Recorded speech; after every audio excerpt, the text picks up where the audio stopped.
हर समय तुम काम में लगे रहते हो, 24 घंटे काम में लगे रहते हो। ऑफिस में 8 घंटे ईमानदारी से ऑफिस का काम 8 घंटे बराबर हर मिनट करते रहते हो। बेईमानी। आप अंदर से देखो कितने मिनट खाली होकर प्रपंच में व्यतीत करते हो। जो प्रपंच में व्यतीत करते हो उसी में नाम जप लो। जो मनोरंजन में व्यतीत करते हो, जो बकवास में व्यतीत करते हो, जो व्यर्थ कार्यों में व्यतीत करते हो, उसमें नाम जप कर लो। नए नए विद्यार्थी, नए नए बच्चे जिनका जीवन पतन के गर्त में जा रहा है, अरे जिस समय तुम गेम खेलते हो उस समय तुम राधा राधा जपो। माता पिता को चाहिए कि उनको एक छोटा सा काउंटर लेके, हाँ हमको गिनती करके दिखाओ राधा नाम की, इतने 1000 बार नाम जप करो, राधा राधा राधा। अभी सुधार होने लगे। वही बच्चे आगे चलकर फिर माता पिता को अपमानित करते, घर से निकाल देते हैं, क्योंकि माता पिता ने कभी सत्मार्ग सिखाया ही नहीं, कभी नमन सिखाया ही नहीं, कभी विनम्रता आई ही नहीं, धर्म सिखाया ही नहीं। तो जीवन में जो सिखाया वो आचरण तुमको भोगने पड़ेंगे।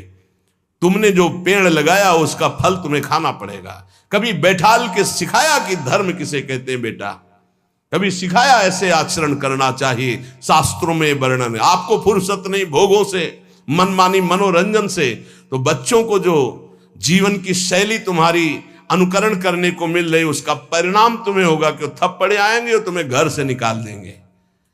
धर्म मर्यादा की शिक्षा बच्चों को दो, ब्रह्मचर्य की शिक्षा बच्चों को दो, नाम जप करने की शिक्षा दो, बड़े बूढ़ों के चरणों में माथा रखने की शिक्षा दो। छोटे से जैसा आचरण सिखाओगे वैसा हो जाएगा। मात पिता बाल कहीं बुलावें, उदर भरे सोई जतन सिखावें। कैसे पेट भरना सीख लो, इंद्रियों के भोगों को भोगना सीख लो, बस फिर परिणाम क्या होगा? ना विनम्रता होगी, ना शील होगा, ना सहन शक्ति होगी, ना उनके अंदर ज्ञान होगा। जो व्यर्थ का समय आप जीवन में व्यतीत करते हैं भाई, वो केवल भेंट दे दो नाम के लिए और तुम खूब कार्य करो। ऐसे कोई कार्य नहीं जिसमें भजन न हो। जब युद्ध में भजन हो सकता है तो ऐसा कौन सा कार्य है? हम छूट देते हैं 8 घंटा। अगर ईमानदारी से तुम मेहनत कर रहे हो, तुम्हें समय नहीं है, तो ईमानदारी से देखो 8 घंटा क्या बराबर मेहनत कर रहे हो? कोई भी बराबर नहीं कार्य करता। बेईमानी। बहुत सा समय ऐसा है जो आपका बचता है, उसे मनोरंजन में, व्यर्थ के बकवास में, व्यर्थ के चिंतन में ना खर्चा करके राधा राधा राधा आपका काम हो जाएगा।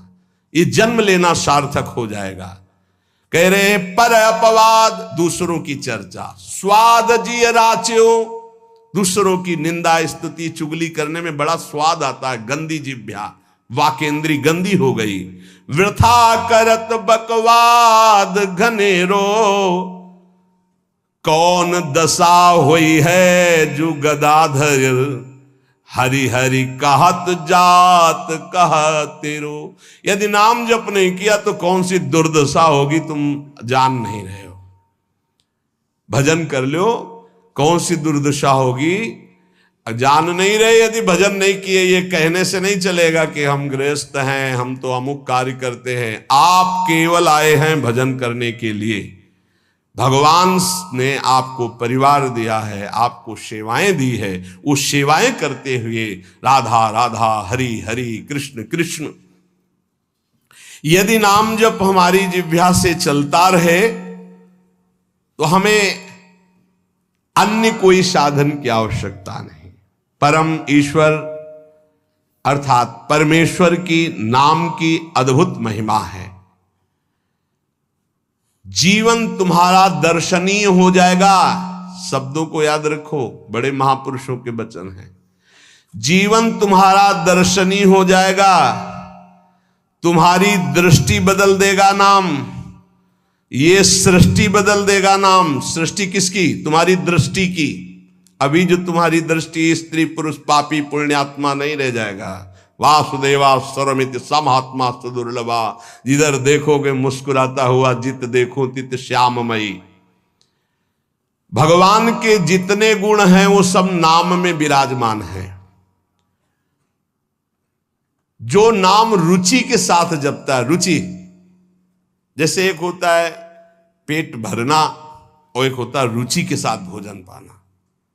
बड़ा स्वाद आ रहा है और भोजन आप पा रहे हो। ऐसे एक होता नियम पूरा करना 11 माला, एक होता रुचि के साथ राधा राधा, स्वाद रोमांच हो रहा है, एक अद्भुत आनंद, कोई टोक न दे, कोई बोल न दे, राधा राधा राधा।